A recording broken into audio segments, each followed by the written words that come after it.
What's up, Jiu-Jitsu family? Hito and Gracie, my two friends right here, Jordan and Mike, okay? We're here to show you some stuff to hopefully teach you and educate you. They're my assistants. Now, real quick, I want to discuss the number one problem, dilemma, difficulty in all Jiu-Jitsu, and it's the ability to relax, is what I believe. And that's just from me teaching over the last 25 years. Everyone's like, tense, I want to relax, I can't relax, how do I relax? And I want to tell you a little bit how I believe you can learn to relax.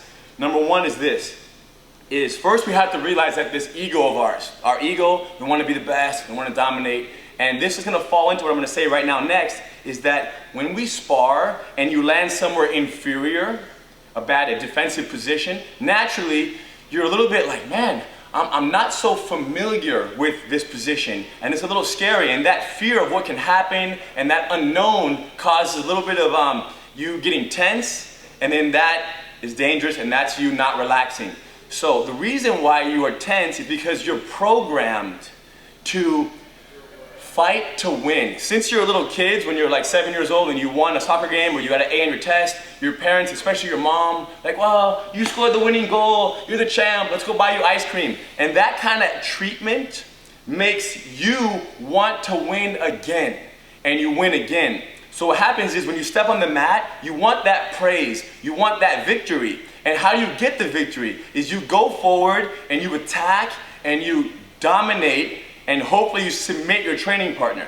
Now, this is great, and I am very much for this type of training.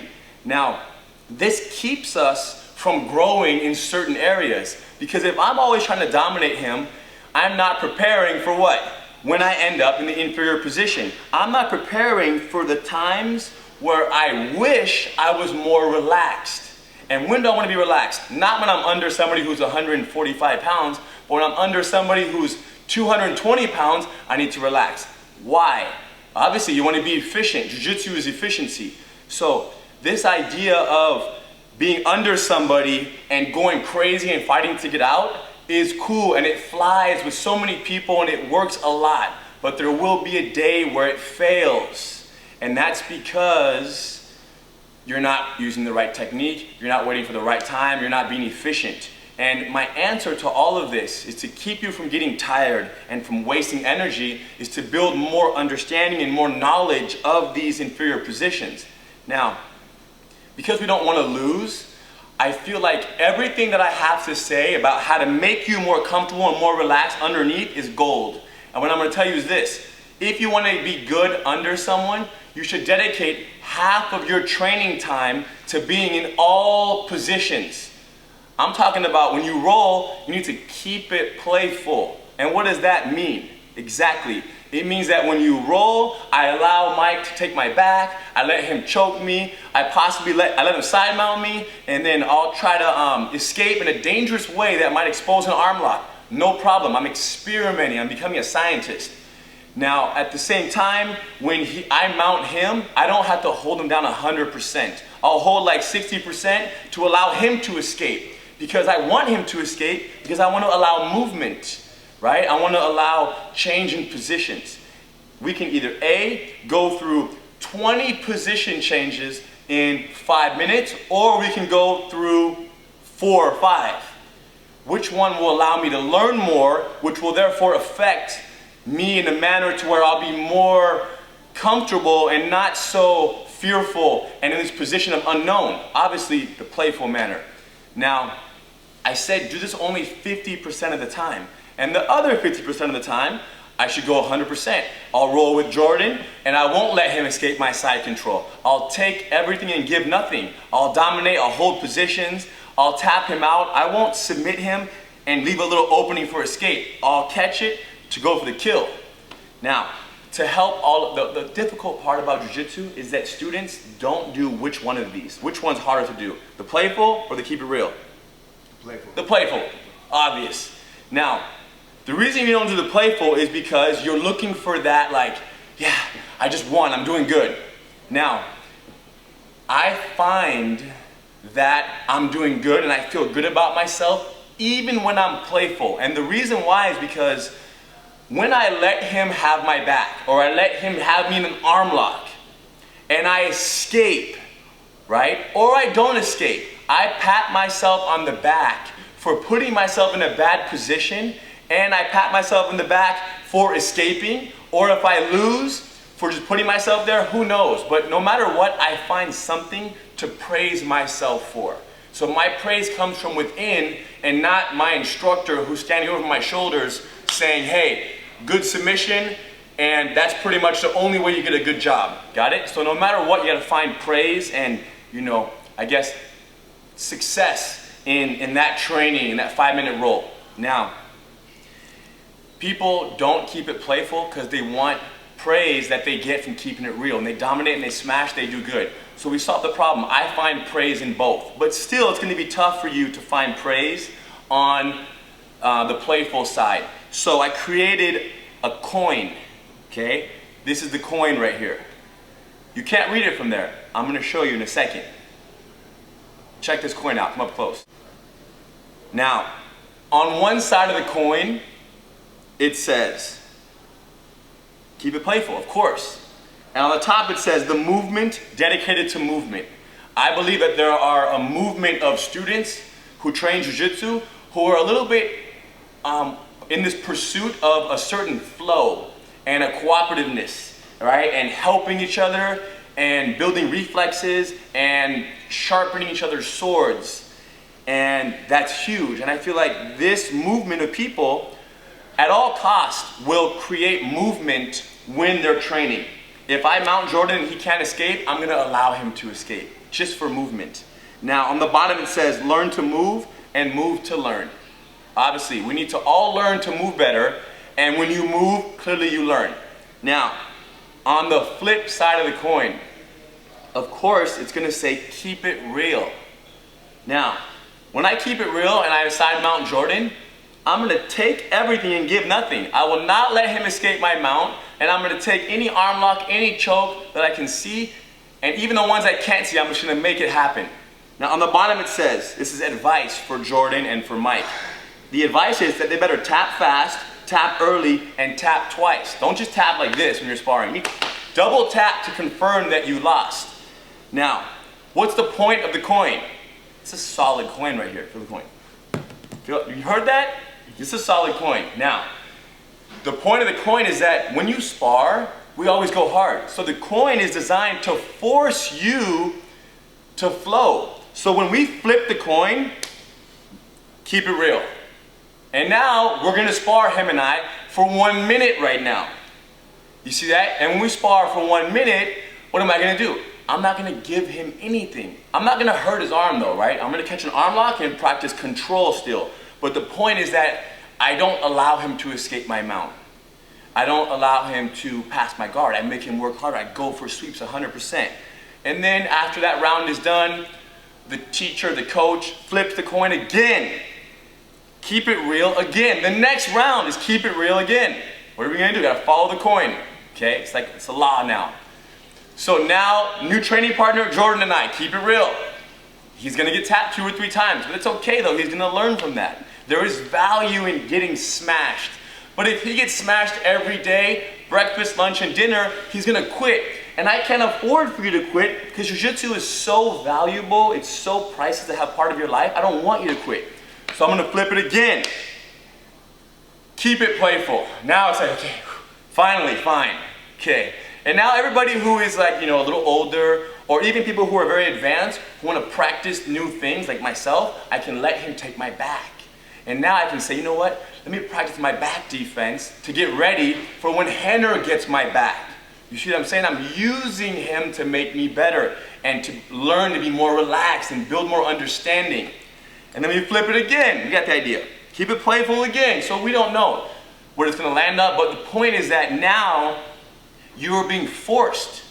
And the reason why you can keep it playful when it falls to keep it playful is because you know that one of the future rounds will say keep it real. When that round happens, you can let out all your steam and do what you gotta do to feel good about yourself. Done? Any questions? Any questions? Good. We're gonna roll right now. So we're gonna do, we'll do like 2 rounds each. But we'll just do 1 minute rounds. That's it. So I need someone to say start and go at 1 minute right there. And I would like Mark, pick that camera up, bring that camera over here. Now, this of course would go down with the coach doing this, but we flip it. Look, keep it real. That's the real side. So, you hold the coin, Jordan. Good catch, go. 1 minute timer, 1 minute timer.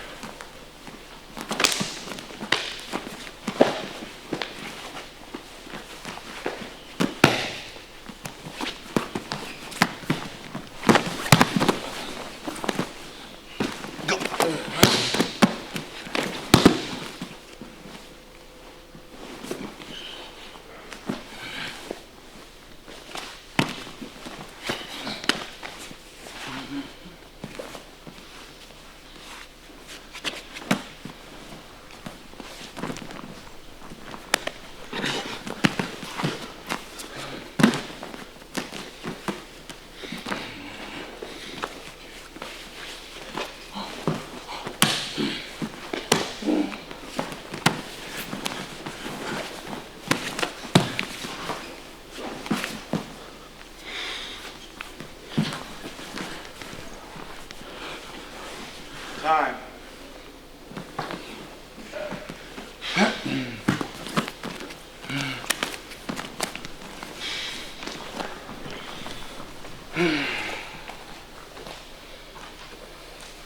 Save the mouthpiece, wait.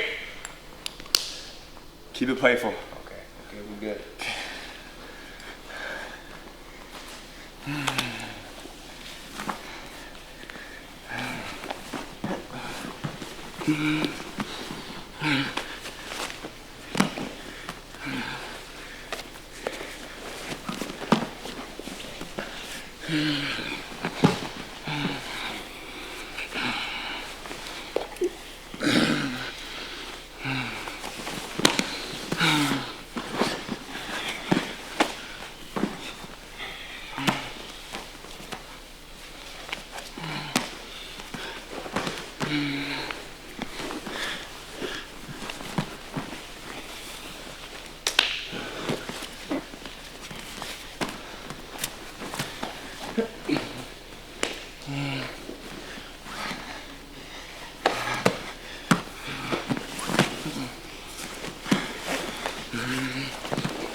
Yeah.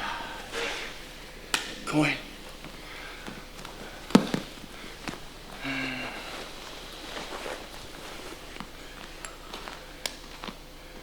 Keep it playful.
Oh! Oh man. Put your mouthpiece in.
So, we got the idea.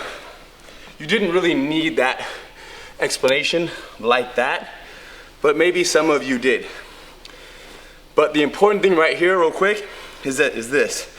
I'm gonna give anybody who I have trained with before, if I've been to your school and you run a CTC, of course, I'm gonna send all you guys one, certified training centers.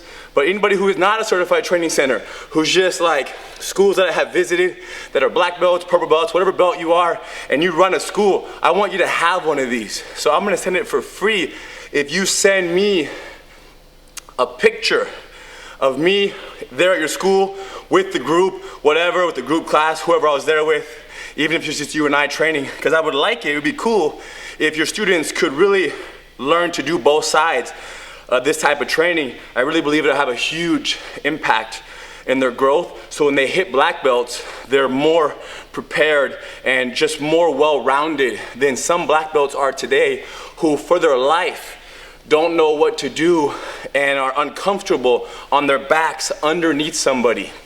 So send me a picture. You can post it on the Gracie Academy Facebook wall.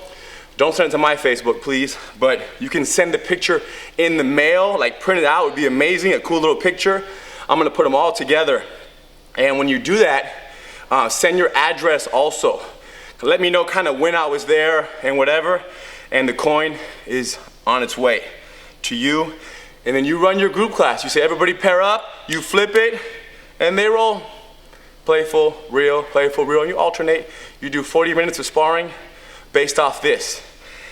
And my hope is that after playing this game enough, the students realize that the keep it playful side of the coin, that way of training, is what will allow your students to train for 20 years, 25 years. Because everybody knows that people fall off at a certain point in Jiu-Jitsu. But let me tell you this, if you adopt this right here, it'll double, triple your Jiu-Jitsu lifespan. So, thank you very much. Okay, yesterday, the battery died, but we're back with a new battery, and I want to clarify how to get you a coin. If you run your own school, please send me a picture of yourself and myself here together, or at your school, or anywhere. Also, the school name, the school address, and more importantly, a sentence or one word that explains kind of why you want the coin. Just put the word attached to this message that you send me. Now you can send the message to facebook.com/Gracie Academy, twitter.com/HeatOnGracie, instagram.com/HeatOnGracie. Now when you send these, put hashtag KIP Coin or hashtag KeepItPlayful Coin, so I know how to find these messages and I can search all of them and know where to send the information out. Now, sometimes I haven't met the instructor at a school, but I know some students there. And if I know enough students and enough of you contact me and say, hey, we want a coin, and you send the same information, school name, maybe a picture of you and myself, and school information, and more importantly, hashtag KIP Coin, hashtag KeepItPlayful Coin, and I have any extra ones, I'm gonna send them out. I want these in your hands. I want everybody to flow. I want you to keep it, play, flow. So please do me a favor, send me those messages. Let's make it happen. And one day I hope to be on the mat with you and flow and have fun and keep it playful and be safe and all the good stuff. Have a great day. Keep it real. Keep it playful.